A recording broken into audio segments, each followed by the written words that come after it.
Welcome to మన Bheemili news. ముందుగా బులెటిన్ల headlines.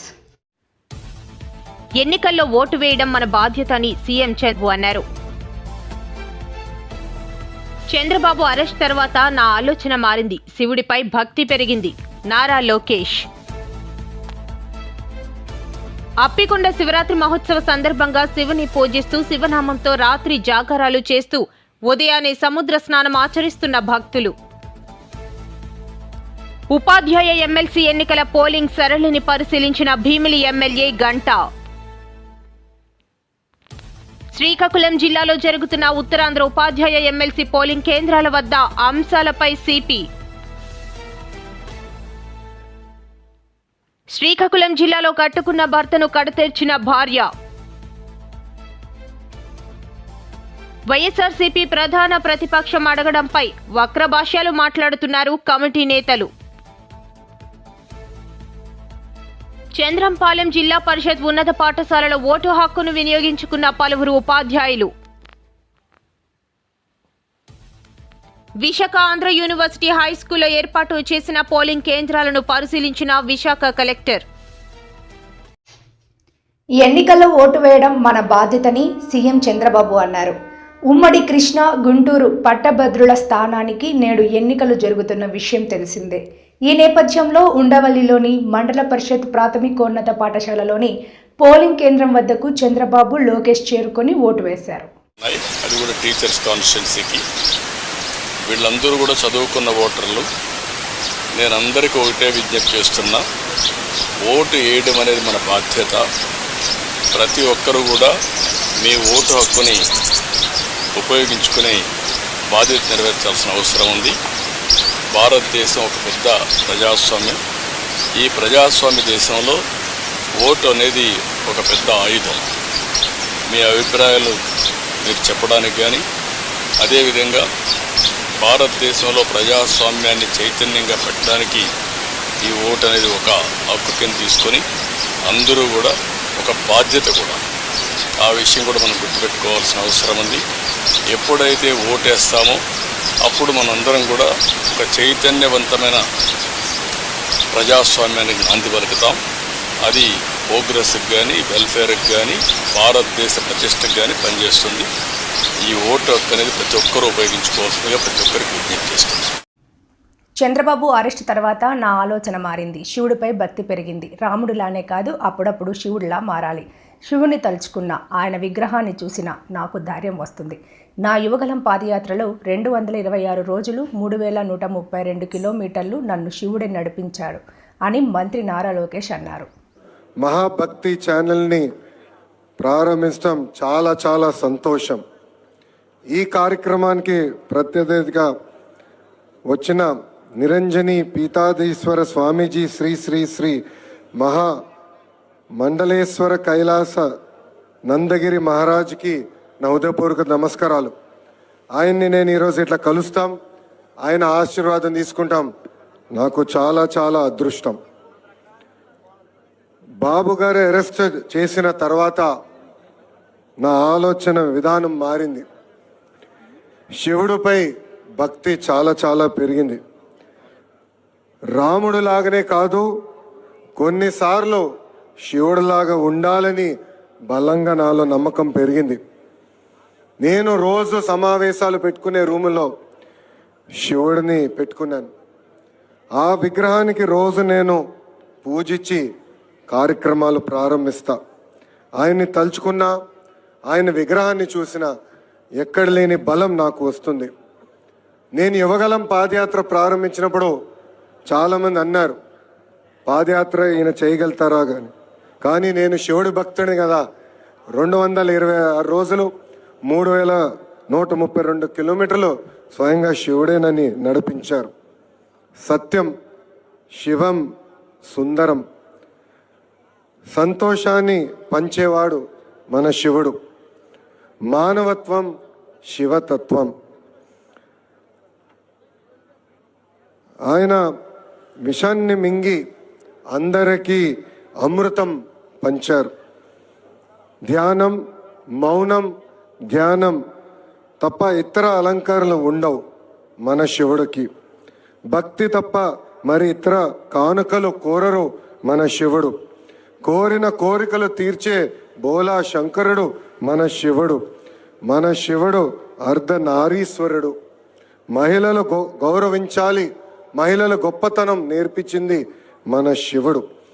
శివుడు ఇష్టమైన మహాశివరాత్రి రోజున ప్రారంభమవుతాం. మహాభక్తి ఛానల్ ఒక శక్తిగా మారాలని హృదయపూర్వకంగా నేను కోరుతున్నాను. ఒక సామాన్య జర్నలిస్ట్గా ఆయన కెరియర్ ప్రారంభించిన వంశీ గారు ఈరోజు మహా గ్రూప్ ఆఫ్ ఛానల్స్కి అధినేతగా ఉండటం నిజంగానే చాలా చాలా ఆనందం కలిగిస్తుంది. మహాకుంభమేళ ఆఖరి రోజు ఈరోజు. మహాశివరాత్రి పర్వత దినాన మొదలైన మహాభక్తి ఛానల్ హిందూ ధర్మాన్ని కాపాడేలాగా కృషి చేయాలని ఈ సభాముఖంగా వాళ్ళు నేను కోరుకుంటూ ఛానల్ యజమానికి, సిబ్బందికి హృదయపూర్వక శుభాకాంక్షలు తెలుపుకుంటూ మీ అందరి దగ్గర నుంచి సెలవు తీసుకుంటున్నాను. ఓం నమ శివాయ, ఓం నమ శివాయ, ఓం నమ శివాయ. అందరికీ నమస్కారం. విశాఖపట్నం పెద్ద గంట్యాడ మండలం అప్పికొండ శివరాత్రి మహోత్సవం సందర్భంగా శివుని పూజిస్తూ శివనామంతో రాత్రి జాగారాలు చేస్తూ ఉదయాన్నే సముద్ర స్నానం ఆచరిస్తున్న భక్తులు. భక్తులకు ఎటువంటి అసౌకర్యం కలగకుండా శాంతి భద్రతలను దగ్గరుండి పర్యవేక్షిస్తున్న గాజువాక పోలీస్ ఆధ్వర్యంలో సముద్ర స్నానాలు చేస్తున్న భక్తులు. మీ వస్తువులన్నీ చాలా జాగ్రత్తగా చూసుకోవాలని పోలీస్ శాఖ వారు హెచ్చరికలు జారీ చేస్తున్నారు. ఓకే, నమస్కారం అండి. నా పేరు మోడగుర్తి వీరవెంకట సత్యనారాయణ. మా స్వస్థలం కాకినాడ జిల్లా అన్నవరం. నేను ఉద్యోగరీత్యా వైజాగ్ స్టీల్ ప్లాంట్లో ఎంఎంఎస్ డిపార్ట్మెంట్ ఈసారి సెక్షన్లో జనరల్ ఫోర్మెన్గా పనిచేస్తున్నాను. నేను గత 30 సంవత్సరాలుగా అప్పికొండ శ్రీ సోమేశ్వర స్వామివారి దేవస్థానంలో సముద్ర స్నానం చేసే భక్తులకు పోలీస్ డిపార్ట్మెంట్ తరపున స్వచ్ఛందంగా సూచనలు, జాగ్రత్తలు తెలుపుతూ నా వైపు సహాయం చేస్తున్నాను. నాకు ఈ అవకాశం కల్పిస్తున్నటువంటి పోలీస్ డిపార్ట్మెంట్ వారికి ధన్యవాదాలు తెలియజేసుకుంటున్నాం ముందుగాను. అయితే అటు భగవంతుడి మహిమ కావచ్చు, ఇటు పోలీస్ డిపార్ట్మెంట్ మిగతా అధికారుల యొక్క ఏర్పాట్లు కావచ్చు, గత 30 సంవత్సరాల్లో ఎక్కడా కూడా ఎటువంటి ప్రమాదం కూడా అప్పికొండలో జరగకపోవడం చాలా విశేషమైన విషయంగా మనం చెప్పచ్చు. ఈరోజు మహాశివరాత్రి చూస్తున్నారు కదా, తండోపతండాలుగా ఎక్కడెక్కడి నుంచో భక్తులు తరలి వస్తున్నారు. మరి వారందరికీ కూడా అన్ని శాఖల అధికారులు కూడా జిల్లా యంత్రాంగం అద్భుతమైన ఏర్పాట్లు చేశారు. ఎటువంటి అవాంఛనీయ సంఘటనలు జరగలేదు. యాత్ర చాలా సజావుగా జరుగుతుంది. అయితే చిన్న విషయం ఏంటంటే, ఎండోమెంట్స్ డిపార్ట్మెంట్ కానీ అటు టూరిజం డిపార్ట్మెంట్ కానీ ఈ క్షేత్రం గురించి మరింత విస్తృతంగా ప్రచారం చేస్తే కనుక స్టేట్ వైజ్గా ఎంతోమంది వచ్చి శ్రీ స్వామిని దర్శించిన అవకాశం కలుగుతుందని తెలియజేస్తున్నాను. నమస్కారం. అందరికీ నమస్కారం. మహాశివరాత్రి సందర్భంగా ఈరోజు భక్తులు సముద్ర స్నానాలు చేస్తున్నారు. దానికి అనుగుణంగా బీచ్ పెట్రోల్ ట్రాక్టర్ ఏర్పాటు చేయడం జరిగింది, డ్రోన్ కెమెరాస్ ఏర్పాటు చేయడం జరిగింది, బాడీ వన్ కెమెరాస్ ఏర్పాటు చేయడం జరిగింది. గౌరవ సిపి గారి ఉత్తర్వుల మేరకు సజెషన్ బాక్స్ కూడా ఇక్కడ పెట్టడం జరిగింది. ఆ సజెషన్ బాక్స్లో పోలీసుల పనితీరును అలాగే లోపాలు కూడా అందులో రాసి పెట్టమని వారు ఉత్తర్వులు ఇవ్వడం జరిగింది. దానికి అనుగుణంగా మైక్లో పబ్లిక్ అడ్రస్ సిస్టంలో మేము సిపి గారి ఉత్తర్వులు ఎవరైనా పోలీసు ఈ ఫంక్షనింగ్ విషయంలో ఎటువంటి సజెషన్స్ ఏమైనా ఉంటే అందులో డ్రాప్ చేయమని కోరడం జరిగింది. సిపి గారు మరియు డీసీపీ గారు పర్యవేక్షణలు ఇక్కడే ఉన్నారు. డీసీపీ గారు 2 days నుండి, సిపి గారు కూడా అర్ధరాత్రి అప్పుడు వచ్చి చాలా టైం వారు ఇక్కడ స్పెండ్ చేసి మాకు సరైన ఉత్తర్వులు ఇవ్వడం జరిగింది. ఆ ఉత్తర్వుల ప్రకారం ఈరోజు ఈ బందోబస్తు అంతా మేము ప్లాన్ చేసుకున్నాం. Thank you. ఉపాధ్యాయ ఎమ్మెల్సీ ఎన్నికల పోలింగ్ సరళిని భీమిలి ఎమ్మెల్యే గంటా శ్రీనివాసరావు గురువారం పరిశీలించారు. అందులో భాగంగా చంద్రంపాలెం హైస్కూల్లోని పోలింగ్ కేంద్రాన్ని సందర్శించారు. కూటమి బలపరిచిన అభ్యర్థి పాకలపాటి రఘువర్మకు మద్దతుగా చంద్రంపాలెం, భీమిలి ప్రాంతాల్లో చేసిన శిబిరాల వద్ద పార్టీ నాయకులతో కొంతసేపు మాట్లాడారు. ఎలాంటి లోటుపాట్లు లేకుండా ఏర్పాట్లు చేయాలని సూచించారు. భీమిలి జెడ్పీటీసీ గాడు వెంకటప్పుడు, భీమిలి పార్టీ అధ్యక్షుడు డిఏఎన్ రాజు, పిల్లా వెంకట్రావు, మొల్లి లక్ష్మణరావు, మన్యాల సోంబాబు, గరే గుర్నాథ్ తదితరులు పాల్గొన్నారు.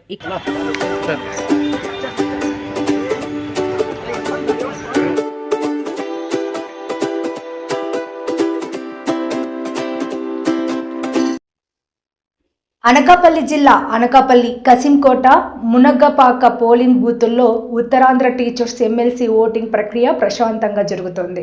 శ్రీకాకుళం జిల్లాలో జరుగుతున్న ఉత్తరాంధ్ర ఉపాధ్యాయ ఎమ్మెల్సీకు వినియోగించుకునేందుకు ఓటర్లు పోలింగ్ బూత్ వద్దకు వచ్చి తమ ఓటు హక్కును వినియోగించుకున్నారు. అనకాపల్లి జీవీఎంసీ వుడ్పేట్ హై స్కూల్లో సుమారు 582 ఓట్లు, కసింకోట పోలింగ్ బూత్లో 84, మునగపాక పోలింగ్ బూత్లో 45 ఓట్లు ఉన్నాయి. ఎటువంటి అవాంఛనీయ సంఘటనలు జరగకుండా అనకాపల్లి డీఎస్పీ శ్రావణి పటిష్టమైన పోలీసు బందోబస్తు ఏర్పాటు చేశారు.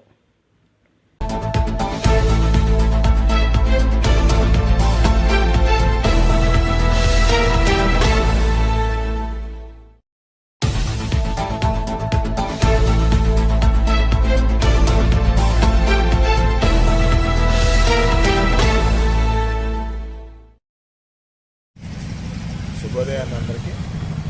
ఈరోజు ఉత్తరాంధ్ర ఉపాధ్యాయ ఎమ్మెల్సీ ఎన్నికల్లో భాగంగా అనకాపల్లి మండలం, అనకాపల్లి మున్సిపాలిటీ పరిధిలో ఉన్నటువంటి సుమారు 600 మంది ఉపాధ్యాయ ఓటర్లకి స్థానిక జీవీఎంసీ ఉప్పేట ప్రాథమిక పాఠశాలలో ఓటింగ్ ఏర్పాటు చేయడం జరిగింది. ఆల్రెడీ 8 గంటలకి ఓటింగ్ ప్రారంభం అవడం, సుమారు 40 మంది ఉపాధ్యాయులు క్యూలో వేచి ఉండి తమ యొక్క విలువైనటువంటి ఓటుని వారి యొక్క ప్రాధాన్యతను బట్టి ఓటు చేయడం జరుగుతోంది. చాలా చక్కని ఏర్పాట్లు చేశారు. చాలా ప్రశాంతమైన వాతావరణంలో మంచి ప్రశాంతంగా పోలింగ్ జరుగుతుంది. పోలింగ్ సహకారాన్ని ఇచ్చినటువంటి సిబ్బంది అందరికీ కూడా ఆ ఉపాధ్యాయుల తరఫున ధన్యవాదాలు తెలియజేస్తున్నాం. అలాగే ఎలక్షన్కి సంబంధించి ఈఓ కానీ సెక్టర్ ఆఫీసర్ కానీ చాలా చక్కని సూచనలు సలహాలు ఇచ్చి ఓటింగ్ ప్రశాంతంగా జరగడానికి మాకు పూర్తి సహకారం అందిస్తున్నారు. సాయంత్రం 5 గంటల వరకు ఓటింగ్ ప్రశాంతంగా సాగుతుందని ఈ సందర్భంగా అందరికీ తెలియజేస్తూ, శ్రీకాకుళం జిల్లాలో జరుగుతున్న ఉత్తరాంధ్ర ఉపాధ్యాయ ఎమ్మెల్సీ ఎన్నికల 31వ పోలింగ్ కేంద్రాల వద్ద ప్రశాంతంగా జరుగుతున్న ఎన్నికల సరళి, బందోబస్తు, భద్రతా అంశాలపై శ్రీకాకుళం జిల్లాలో జరుగుతున్న ఉత్తరాంధ్ర ఉపాధ్యాయ ఎమ్మెల్సీ ఎన్నికల 31 పోలింగ్ కేంద్రాల వద్ద ప్రశాంతంగా ఎన్నికల సరళి, బందోబస్తు, భద్రతా అంశాలపై శ్రీకాకుళం నగరంలోని ఎన్టీఆర్ మున్సిపల్ హై స్కూల్లో జరుగుతున్న ఉత్తరాంధ్ర ఉపాధ్యాయ ఎమ్మెల్సీ ఎన్నికల పోలింగ్ కేంద్రం వద్ద మీడియాతో మాట్లాడుతున్న జిల్లా ఎస్పీ కేవి మహేశ్వర్ రెడ్డి గారు.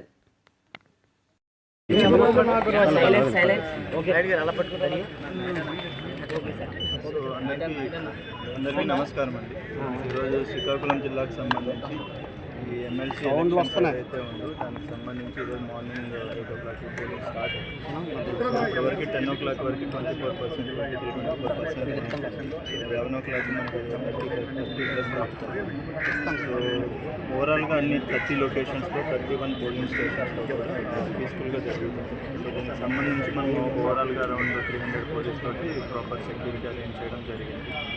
ఈ 100 మీటర్ క్రాస్ చేయాలి, ప్రాపర్గా సిస్టమ్ కావచ్చు, ఇదంతా జరుగుతుంది.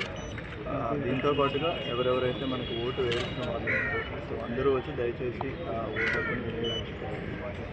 మనకి దీని తర్వాత ఈరోజు ఈవినింగ్ మళ్ళీ కంప్లీట్ 5 o'clock 4 o'clock కంప్లీట్ అయిన తర్వాత మొత్తం మనకి పోలింగ్ మెటీరియల్ అంతా తీసుకొని వైజాగ్లో హ్యాండ్ ఓవర్ చేయాల్సి ఉంటుంది. సో దానికి సంబంధించి కూడా మనం ప్రాపర్ సెక్యూరిటీ అరేంజ్మెంట్ చేయడం జరుగుతుంది. సో ఇప్పటివరకు ప్రశాంతంగా జరుగుతుంది, ఎక్కడ ఏ ప్రాబ్లం లేదు. సో పీస్ఫుల్గా కంప్లీట్ అయిపోతుంది. స్ట్రైకింగ్ ఫోర్సెస్ బందోబస్తు పోలింగ్ స్టేషన్స్ దగ్గర కూడా బందోబస్తు దానికంటే అరేంజ్ చేస్తాం. As per election commission guidelines as per state అది అన్ని అప్లై చేస్తాం, అరేంజ్ చేయడం జరుగుతుంది. శ్రీకాకుళం జిల్లాలో కట్టుకున్న భర్తను కడతీర్చిన భార్య పోలీసుల వివరాల ప్రకారం ఇలా ఉన్నాయి. అనువానితో దుకుము గ్రామం, బిసినిఘటక్ మండలం, రాయగడ జిల్లా, ఒడిశా రాష్ట్రానికి చెందిన మజ్జి శశి అనే మహిళతో కొన్నేళ్ల క్రిందట ఇరువురికి వివాహం జరిగింది. వీరిద్దరికీ 12 ఏళ్ల జ్యోత్స్న, 10 సంవత్సరాల వెంకట సాయి ఇద్దరు సంతానమున్నారు. మజ్జి రమేష్ స్క్రాప్ షాప్లో పనిచేస్తుండేవాడు. అతను తన భార్య మజ్జి శశితో కుటుంబ కలహాలు, తరచూ గొడవలు జరుగుతున్నాయని, అతను ప్రతిరోజు మద్యం సేవించి ఇంటి ఖర్చుల కోసం డబ్బులివ్వకుండా తరచూ భార్యని పిల్లలని కొడుతూ అనుమానించేవాడు. ఈ క్రమంలో 23/2/2025 తేదీ రాత్రి సమయంలో మృతుడు తన భార్యతో మద్యం మత్తులో గొడవపడ్డాడని, మరుసటి రోజు ఫిబ్రవరి 24వ తేదీన మృతుడి భార్య మజ్జి శశి ఫిర్యాదుదారునికి పై విషయాన్ని తెలియజేసి మృతుడు ఇంటి తలుపులు తెరవకపోవడంతో ఫిర్యాది మజ్జి శశితో కలిసి అక్కడికి వెళ్లి పక్క తలుపుల నుంచి ఇంట్లోకి ప్రవేశించగా రమేష్ మృతి చెందాడని, మెడకు గాయాలు, ఎడమవైపు గాయాలు ఉన్నాయని శశి అస్థిరమైన సమాధానాలతో అనుమానం కలిగి 2వ పట్టణ పోలీస్ స్టేషన్లో ఫిర్యాదు చేశారు.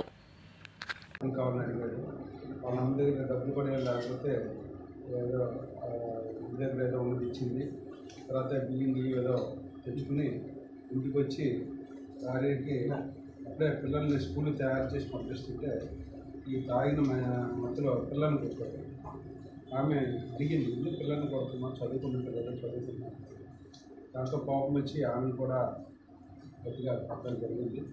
ఆమె వెళ్ళి ఆ మంచిగా తప్పులు పడుకోవడం, దాంతో ఈమె అతని మీద విసిగి విరక్తి చెంది ఆతోటికి తట్టుకోలేక ఆమె ఏం చేసిందంటే అతన్ని కింద పడేసి స్ట్రాంగులేషన్ చేసి అతన్ని చంపడం అనేది చున్నీతోటి మెడకేసి లాగేసింది. కాకపోతే ఇమ్మీడియట్గా ఆమె మనకు ఆ విషయం తెలిసి అనుమానాస్పదంగా ఉందని చెప్పి మనం కేసు నమోదు చేసాం. అంటే మనకు అప్పటికి ఇవేం తెలియదు, ఇట్లా డెడ్ బాడీ ఉందని మాత్రం మనకు సమాచారం వచ్చింది, ఒక అతను చనిపోయి ఉన్నాడని. ఆమె అప్పటికి ఇంట్లో లేదు. ఇమీడియట్గా సిఐ గారు మా పోలీస్ టీం అంతా కూడా నేరస్థానాన్ని విజిట్ చేయడం చేసి అనుమానాస్పదమైనటువంటి మరణంగా కేసు నమోదు చేయడం జరిగింది. చేసి ఇమీడియట్గా చూస్తే ఈ మెడ మీద ఇక్కడ ఒక స్కార్ లాగా అనిపించింది, మచ్చలాగా. వైఎస్ఆర్సీపీ ప్రధాన ప్రతిపక్షం అడగడంపై వక్ర భాష్యాలు మాట్లాడుతున్నారు కూటమి నేతలు. 40% ఓటింగ్ ఉన్న పార్టీ వైఎస్ఆర్ కాంగ్రెస్ పార్టీ. బాధ్యతాయుతమైన రాజకీయ పార్టీగా ప్రజా సమస్యలను ప్రతిబింబించేందుకే మేము ప్రతిపక్షం అడుగుతున్నాం. ప్రతిపక్షంగా గుర్తించమని చెప్పి మేము కోరుతా ఉంటే దానికి వక్ర భాష్యాలు మాట్లాడుతూ ఉన్నారు. మాకు అధికారమే కొత్త కాదు. మా నాయకుడు ఈ రాష్ట్రంలో 5 సంవత్సరాల పాటు ముఖ్యమంత్రిగా పనిచేసినటువంటి పరిస్థితులు ఉన్నాయి. అంతకుముందు కూడా ప్రధానమైనటువంటి ప్రతిపక్ష నాయకుడిగా పనిచేసినటువంటి పరిస్థితులు ఉన్నాయి.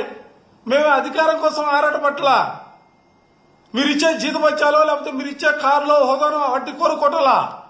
ఇవాళ మేము ఆశించేది, ఆలోచన చేసేది ఒక బాధ్యతాయుతమైనటువంటి రాజకీయ పార్టీగా, 5 సంవత్సరాల పాటు ఈ రాష్ట్రాన్ని పరిపాలన చేసినటువంటి రాజకీయ పార్టీగా, ఈ రాష్ట్రంలో ప్రజలకు ఉన్నటువంటి సమస్యల్ని ఎప్పటికప్పుడు ప్రభుత్వం దృష్టి తీసుకెళ్లాలా, ప్రభుత్వం చేసే తప్పుల్ని ప్రజల దృష్టికి తీసుకెళ్లాలా ఆలోచనతో ఆ విధమైనటువంటి రీతిలోనే ఇవాళ ప్రధానమైనటువంటి ప్రతిపక్షంగా గుర్తించమని చెప్పి కోరుతా ఉన్నాం. హోదా గురించి మేము ఆరాటపడతలా, ప్రతిపక్షంగా మాత్రమే గుర్తించాలని కోరుతా ఉన్నాం. ఎందుకంటే ప్రధాన ప్రతిపక్షంగా గుర్తిస్తే నిన్న చూశారు అసెంబ్లీలో 17 మంది వైస్ ఛాన్సలర్ని బలవంతంగా రాజీనామా చేస్తే ఆ రాజీనామాకు సంబంధించినటువంటి అంశాన్ని ప్రభుత్వం దృష్టికి తీసుకెళ్లి ప్రభుత్వాన్ని నిలదీసినటువంటి పరిస్థితులున్నాయి. 4 లక్షల మంది ఉద్యోగాలు ఇచ్చామని చెప్తే ఎక్కడిచ్చారని అడగడానికి మాకు అవకాశం ఉన్నటువంటి పరిస్థితులు. అంటే సమయం ఉంటే, మాకు సమయం ఇస్తే ఈ రాష్ట్రంలో తెలుగుదేశం ప్రభుత్వం, కూటమి నేతలు చెబుతున్నటువంటి అబద్దాలని ఎత్తి చూపడానికి అవకాశం ఉంటుంది.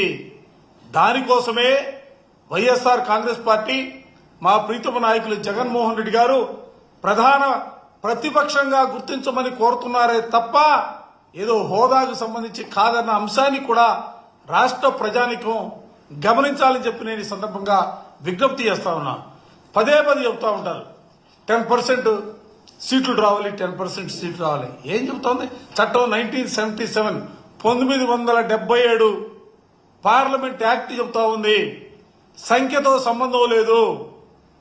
ఆయా సభల్లో ఉన్నటువంటి ప్రధాన ఉత్తరాంధ్ర ఎమ్మెల్సీ ఎన్నిక పోలింగ్ ప్రక్రియ గురువారం విశాఖలో ప్రశాంతంగా కొనసాగుతోంది. ఇందులో భాగంగా మధురవాడ, చంద్రంపాలెం జిల్లా పరిషత్ ఉన్నత పాఠశాలలో పలువురు ఉపాధ్యాయులు తమ ఓటు హక్కును వినియోగించుకున్నారు. అనంతరం వారు మీడియాతో మాట్లాడారు. శ్రీనివాసరావు, నేను స్కూల్ అసిస్టెంట్ తెలుగు ఈటీ అగ్రహారం జస్పై స్కూల్ విజయనగరంలో పనిచేస్తున్నాను. నేను ఇది 4వసారి నేను ఓటు వేయడం. కాబట్టి ఎమ్మెల్సీ ఎన్నుకోబోయే ఎమ్మెల్సీల పట్ల మాకు చాలా గౌరవం ఉంది. అదేవిధంగా మా యొక్క హక్కులు, మాకు రావాల్సినటువంటి సౌకర్యాలు కల్పిస్తామని ఎమ్మెల్సీలు వారి యొక్క ప్రచారంలో తెలియజేశారు. డెమోక్రసీలో ఓటు హక్కు అనేటువంటిది చాలా ప్రాథమికమైన బాధ్యత. ప్రతి ఓటర్ కూడా తమ ఓటు హక్కు వేసి కంపల్సరీగా డెమోక్రసీని కాపాడాల్సిన బాధ్యత మన ఓటర్గా అందరి మీద ఉంది. అదేవిధంగా మన విధులు కూడా మనం పర్ఫెక్ట్గా నిర్వహించినట్లయితే హక్కులు కూడా పొందే అవకాశం ఉంటుంది. కాబట్టి ఉపాధ్యాయులమైనటువంటి మేము మా విధుల్ని ఖచ్చితంగా నిబద్ధతతో నిర్వహిస్తున్నాం. కాబట్టి మా యొక్క ఉపాధ్యాయుల నుంచే ఎంపిక కాబోతున్నటువంటి ఎమ్మెల్సీ గారు మా కష్టాలు, మా సుఖాలు, మా బాధలు వాళ్ళకి తెలుసు. కాబట్టి వారు కూడా మాకు రావాల్సినటువంటి హక్కులు, మాకు రావాల్సినటువంటి ఎరియర్లు, మాకు రావాల్సినటువంటి అన్ని సౌకర్యాలపై దృష్టి సారించి కౌన్సిల్లో తమ వాణి వినిపించి రాజకీయాలకు అతీతంగా మా హక్కుల్ని సాధించడానికి వాళ్ళు ప్రయత్నిస్తారని మేము వినయపూర్వకంగా వేడుకుంటూ ఉన్నాం. ఈ ఓటు అనేటువంటిది 4వసారి నేను వేయడం అనేది భారత ప్రజాస్వామ్యాన్ని బలోపేతం చేయడానికి నా వంతు పాత్ర నేను పోషించానని గర్వంగా ఫీల్ అవుతూ ఉన్నాను. ఇందులో ఇందులో నన్ను భాగస్వామి చేసినటువంటి భారతదేశ సార్వభౌమ అధికారానికి నా హృదయపూర్వక కృతజ్ఞతలు, ధన్యవాదాలు తెలియజేస్తూ ఉన్నాను. ఇప్పుడు ఈ ఎలక్షన్స్కి మీరు ఈ ప్రభుత్వం ఏర్పాటు చేసిన యొక్క సదుపాయాలు కానీ ప్రభుత్వం ఏర్పాటు చేసిన సదుపాయాలు కానీ సౌకర్యాలు కానీ పోలింగ్ స్టేషన్ కూడా చాలా బాగున్నాయి. వాళ్ళ చాలా చక్కగా ఓటర్ రిసీవ్ చేసుకుంటున్నారు. సెక్యూరిటీ పోలీస్ సిబ్బంది కానీ, సెక్యూరిటీ కానీ, అలాగే పోలింగ్ సిబ్బంది కానీ చాలా బాగా రిసీవ్ చేసుకున్నారు. పోలింగ్ స్టేషన్లో సెల్ ఫోన్లు అలౌ చేయట్లేదు, అది డిపాజిట్ చేయమని చెప్తున్నారు. కాబట్టి ఉపాధ్యాయులమైనటువంటి మేము దిగినాం కాబట్టి మేము అదే విధంగా డిపాజిట్ చేసి మా ఓటు హక్కును వినియోగించుకుంటాం. ప్రత్యేక కౌంటర్ డిపాజిట్ చేయడానికి ఏర్పాటు చేశారు. ఒక స్లిప్ కూడా ఇస్తున్నారు. విశాఖ ఆంధ్ర యూనివర్సిటీ హై స్కూల్లో ఏర్పాటు చేసిన పోలింగ్ కేంద్రాలను విశాఖ కలెక్టర్ పరిశీలించారు. ఈ సందర్భంగా పోలింగ్ కేంద్రాల వద్ద ఏర్పాటు చేసి భద్రతా చర్యలను అడిగి తెలుసుకున్నారు. ఈరోజు 27వ తారీఖు ఫిబ్రవరి నెల ఉత్తరాంధ్ర సంబంధించిన 3 ఉమ్మడి జిల్లా ఎమ్మెల్సీ టీచర్స్ ఎన్నికలు సజావుగా జరుగుతున్నది. ఈరోజు 8 గంటలకు ప్రారంభమైన ఎన్నికల్లో 123 పోలింగ్ కేంద్రాలు 6 జిల్లాల్లో ఈ ఎన్నికలు అనేది జరుగుతున్నది. ఈ ఎన్నికల్లో 10 మంది బరిలో ఉన్నారు కంటెస్టెంట్స్. దాదాపు 22,493 టీచర్స్ ఎలక్టర్స్గా దీంట్లో పాల్గొంటున్నారు. ఈరోజు 8 గంటలకు ప్రారంభమైన ఎన్నికల్లో ఇప్పుడు దాదాపు నేను వచ్చిన పోలింగ్ కేంద్రాల్లో చూస్తే 750 చిల్లర ఓట్లు ఇప్పటికే దాదాపు 50 ఓట్ల దాకా నమోదు కాబడింది. 5 to 6% అని మనం చెప్పవచ్చు. ఓటింగ్ కొద్దిగా బ్రిస్క్గానే మొదలైంది. సో రాబోయే సమయంలో ఇంకా వేగవంతంగా జరుగుతుంది. మేము అంచనా వేస్తున్నది ఏంటంటే దాదాపు 90% దాకా పోలింగ్ జరిగే అవకాశం అనేది ఉంది. అదేవిధంగా అన్ని పోలింగ్ కేంద్రాల్లో కూడా సదుపాయాలు ఏర్పాటు చేయడం జరిగింది. వాళ్ళకి మంచినీళ్ళు కానీ, వెయిటింగ్ స్పేస్ కానీ ఏర్పాటు చేయడం జరిగింది. పోలింగ్ సిబ్బంది కూడా పటిష్టంగా ఈ పోలింగ్ నిర్వహించడానికి ట్రైనింగ్ ఇచ్చి వాళ్ళు సమయానికి కూడా ప్రారంభించడం జరిగింది. సో కంటెస్టెంట్స్ యొక్క సహకారంతో ఈ ఎన్నికల్ని చాలా ఫేర్ అండ్ ట్రాన్స్పరెంట్గా చేయాలని అనుకుంటున్నాము. ఈరోజు ఎన్నికలు అవ్వగానే 3వ తారీఖు దీని ఎన్నికలకు సంబంధించిన కౌంటింగ్ ప్రక్రియ జరుగుతుంది. సెన్సిటివ్ ఏరియాస్ అని మనం ఏమీ గుర్తించలేదు. ఎక్కడ కూడా ఎటువంటి లా అండ్ ఆర్డర్ ఇష్యూ అనేది లేదు. బట్ మన భద్రత కూడా పటిష్టంగా ఏర్పాటు చేయడం జరిగింది పోలీస్ వారి ఒక సహకారం.